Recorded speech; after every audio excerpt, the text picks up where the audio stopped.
Over the past 30 years, computers have revolutionized our lives. They affect all of us, some for the worse, but mostly for the better. Almost a year ago, my laptop changed my life, but for the worse. I was stuck in Salt Lake City for a week-long meeting. It was my first night away from home, and I called home as usual. And what was it? I got to enjoy watching a live sex show on my computer. Despite her advanced age, the woman on my little 14-inch screen had all the right curves in all the right places. Hips and breasts. She leaned in slightly, their lips met, and they shared a long, lustful kiss. After the kiss, they parted their embrace and changed positions. He was now lying on top of her in the missionary position. I had had enough. I logged out of the program and turned off the computer. I wasn't at all turned on by what I had just witnessed. In fact, the whole thing disgusted me. The woman on the screen was none other than my beautiful wife, Martha, and this intense sex was taking place in our home in Sacramento. Martha is a beautiful 47-year-old woman. After almost 25 years of marriage and 2 grown children, she is still a very sensual woman with all the right curves. I, Bob McLeod, a 49-year-old architect, loving husband for 25 years, and now a cuckold. I had known for some time that something was wrong between Martha and me. She was aloof, often distracted when alone with me, barely listened to me, and our lovemaking was sporadic at best. I was suspicious of her new habit of working late at work and on weekends. So, as my trip approached, it became clear that I had to find a way to keep tabs on her while I was away. It wasn't very difficult, just expensive. I had several motion-activated video cameras installed throughout the house under the guise of a new security system. I could monitor each camera from anywhere in the world. In a way, I'm glad I discovered her cheating that night. After a few minutes of self-pity, my anger took over. With no outlet to let it out, that anger just raised my blood pressure to a new peak, and the first thing I realized, I was down. I knew something was wrong, very wrong. I had time to call 911, give them my number at the Hilton, and I passed out. I woke up later that night in the ICU. To make a long story short, a few days later, after numerous tests, I learned that I was suffering from a neglected stage of endocarditis. Most of my heart valves were severely damaged. In just a few days, I learned twice that my heart was broken, figuratively speaking. I was heartbroken to discover that my 25-year marriage was over and that my loving wife was nothing but a cheating and lying underscore. I was also literally heartbroken when I learned that I had very little to live without a heart transplant. A year at most. Under any other circumstances, I'm almost certain I would have chosen the long, slow road out of my marriage to Martha. But now I had no time to waste. All alone, bedridden in an unfamiliar city hospital, all I could do was plan for the next few months. My last few months. Yes, I'm a cruel loser, and it's true that I mostly plan to get revenge on my wife and her lover. So sue me. I'm sure I won't be there if it goes to trial. It was only my aversion to firearms that kept me from flying home and shooting up the crime scene. Also, the fact that I couldn't fly. I had to take a long ambulance ride all the way home. My brother Steve was very surprised when an ambulance pulled up to his house in Elk Grove, California. There was no way I was going home, and I didn't want to impose on my kids. That left my twin brother Steve. When a stranger or just an acquaintance looks at us, they can't tell us apart, but anyone close to us can spot the difference. One of the big differences is that I only have one kidney, just like Steve, but I have my right kidney and he has his left kidney. My kidney, you see, in his early 20s, Steve traveled a lot. He didn't know he had a severe infection. He let it undermine his health for several months, and when the doctors found out, he was close to death from kidney failure. After several tests and surgery, he was back on his feet with one of my kidneys. No wonder I turned to him in my hour of need. I didn't have to ring a bell. As the medic was pushing me in my wheelchair toward the house, company policy since I can walk on my own, the front door opened and Steve came out. "Bob, what the hell is going on?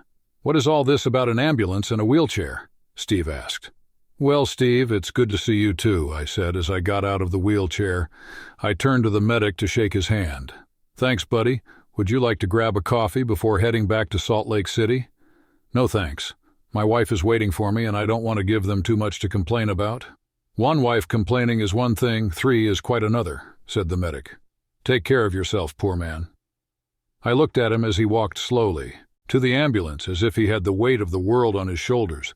I walked past Steve and into the house, my little brother following on my heels, just as he had 49 years ago when he followed me about an hour later, turning my mom's ordeal into a nightmare. Now I can see why my mom loved me the most, I said. I walked over to the fridge, grabbed 2 beers, and sat down at the table, offering one to Steve. He waited a bit before asking again, what was wrong with me? Well, I'm __ up. I guess there's no better way to say it. For one thing, my heart is like Swiss cheese, and it doesn't have many miles left in it. I have less than a year to live, I said. Upon hearing this statement, my brother jumped up from his chair stunned, with a look of pain on his face. Oh, Bob, that's terrible. Can't they do what they did to me, the transplant? Steve asked. Well, I was put on the recipient list, but the doctor said I didn't have much of a chance. Remember, we have rare blood. Add to that my age and the fact that I'm only working on 1 kidney, and I'm not very high on the priority list. That sucks, my brother said, leaning back in his chair. How is Martha reacting to the news? I didn't answer right away. I just looked at him, and that gave him time to connect the dots. He looked at me when he realized that Martha probably didn't know. Oh my God, she doesn't know, does she? You came here straight from Salt Lake, my brother concluded. What's going on, Bob? Why didn't you go home? Steve asked. I found out I have a heart condition after I had a heart attack in Salt Lake City, I told him. And I had a heart attack after I found out Martha was cheating on me. It almost killed me. Okay, how did you find out she was cheating on you? Steve asked, noticing my silence. It doesn't matter, I answered. I only have a few months to live, and I don't want to be hurt anymore. That __ has made an attempt on my life. I won't even divorce her. What are you going to do? Steve asked. First, I'm going to get my hands on as much cash as I can. I'm really going to enjoy these next few months. Second, I'm going to change my will and life insurance. There's no way that __ is getting anything from my death. All to the kids, I said. A thought just occurred to me. Were they my children? How long had she been cheating on me? Steve asked, noticing my silence. How __ up is that? I don't even know if they're my kids. I'm going to have to do some DNA tests. Wait, don't go there, bro, Steve said soothingly. If you only have a few months to live, you don't need to be heartbroken. Don't wake a sleeping dog. You're right. Anyway, I'm completely exhausted. I need to lie down. But not a word to Marta while I'm sleeping. I only have a few months to live, and I need my brother, I said. Steve came over and put his arm around me, taking things personally.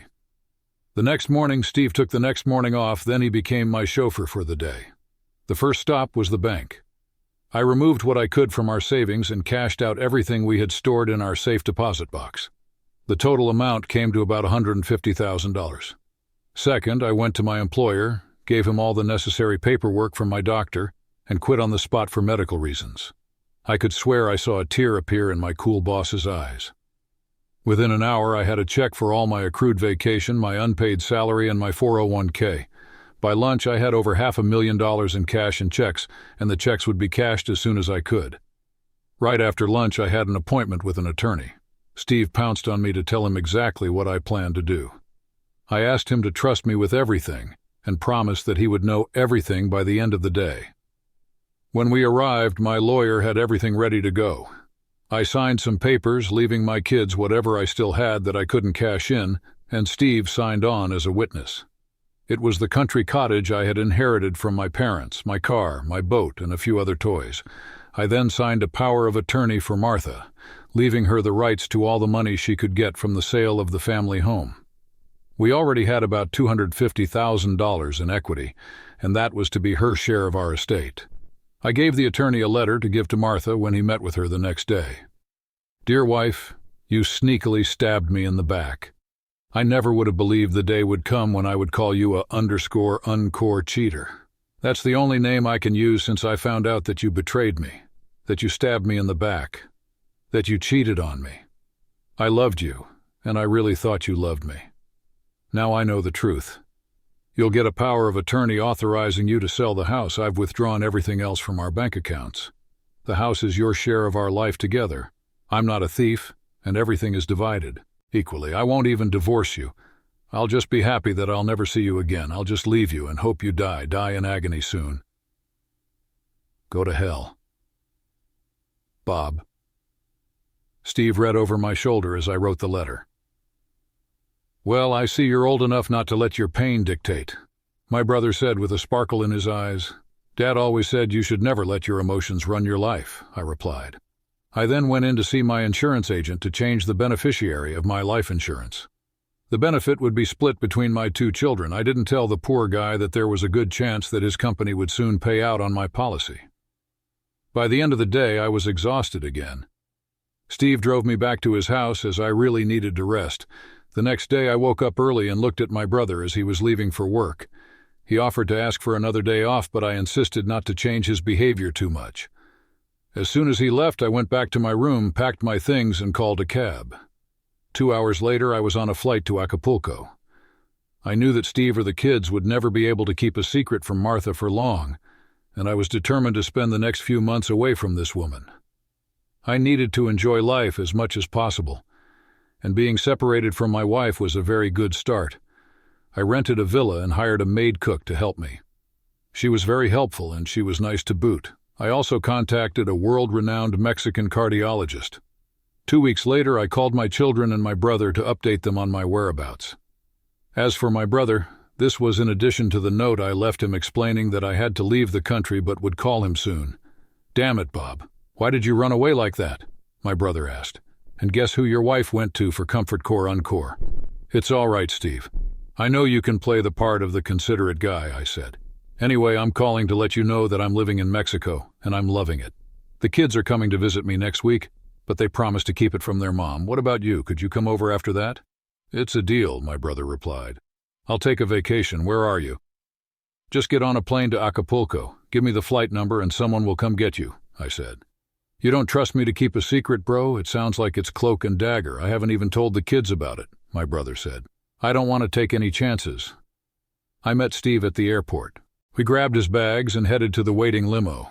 Our destination was a good hour's drive from Acapulco, practically in the countryside. As we approached Villa del Corazon, Steve was impressed. Holy __, Bob, is this the villa you rented? My brother asked. No, it's an addition to my doctor's medical center. Sorry about that, but I had an appointment here the day you arrived, I said. Come with me. The limo driver will take your luggage to my place while we wait for the doctor to examine me. We went inside and the nurse led us to the reception area. We were the only customers. Shortly after she left, an orderly came in and offered us a drink. We both took a glass of fresh juice. Salute, I said, raising my glass toward my brother. Salute. I drained the glass of juice in one swift motion, and Steve followed suit. So, what's up with this doctor? My brother asked. Does he have a miracle cure that no one in the United States knows about? No, but he's a famous heart transplant surgeon, I replied. Oh, I take it he owns a very good surgeon? Well, I don't know if he is. I chose him because he has a rather vague sense of ethics, I said. Steve looked at me curiously. I don't get it. Loose ethics? What do you mean by that? Well, for the right price, he doesn't care where the organ comes from, and for an extra fee, he gets it himself, I explained. Steve looked at me, shocked. This isn't serious, Bob, he started to say. I don't feel so good, Steve suddenly said. He looked dizzy. I got up and walked over to my brother. Steve, you're my brother, and I'd do anything for you, I said, hoping to tell him everything before he passed out. In fact, I already gave you one of my kidneys. And how did you repay me? By sleeping with my wife. You betrayed the man who saved your life, your own brother. For that, I want my kidney back, and while we're at it, I'm going to take your heart. It's payback time, brother. Our father always said we both had our hearts in the right place. That'll be true for you soon enough. I'm not sure he heard my laughter. I rang the bell, and the orderlies came back into the room to get us ready. After many weeks of post-op recovery, I left Mexico and returned to California. I was still too weak to work, so I asked my children to let me live in a cottage. Most of my money was used up, but I still had enough left to live for a few more months without working. Because of my situation, I couldn't get any unemployment benefits or health insurance. Steve's disappearance did not go unnoticed. In fact, it was my dear wife who brought this fact to light as soon as I arrived. The children informed me that everyone was looking for their Uncle Steve and that their mother had contacted the police. The following week, a police detective came to the cottage and asked if I had any information on Steve's whereabouts. I told him that the last time I had seen him in Mexico, he was alive and well, but that I had not heard from him since. The inspector, of course, smelled something wrong, but whatever it was in another country, and there was nothing he could do about it. He showed up a few times just to see if I was going to break down and confess, but then his visits stopped. I knew the day would come when I would have to face my wife face to face. It was a warm summer day, and I was working in the cottage, topless, painting an old barn. I didn't hear her approach. "So this is where you're hiding," Martha said. "No, I'm not hiding," I replied, not even turning around and applying paint to the wall. "Everyone who matters in my life is my 2 kids. They know where to find me, and you, I don't count." "Not anymore," Martha asked timidly. "Not anymore," was my simple answer. For a while, she sat in silence. "I never had a chance to tell you how sorry I am, Bob," she finally said, very timidly. I realized that she would stay here unless I kicked her out. I put the brush back in the paint can and turned around. Her eyes nearly popped out of her orbits when she saw the very red T-shaped scar I had on my chest, the mark of my heart transplant.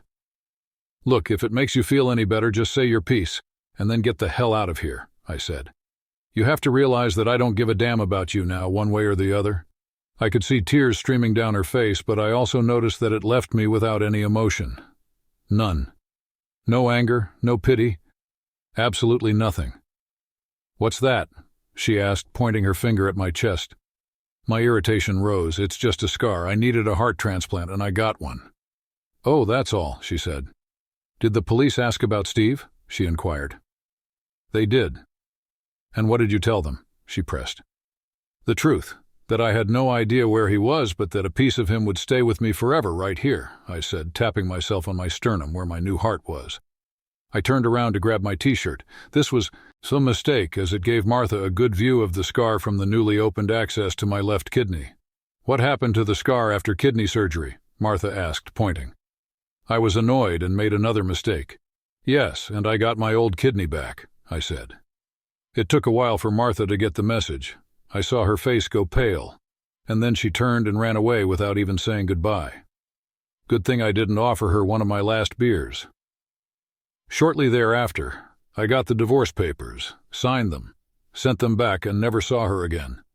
For those wondering, DNA showed that my children were indeed mine.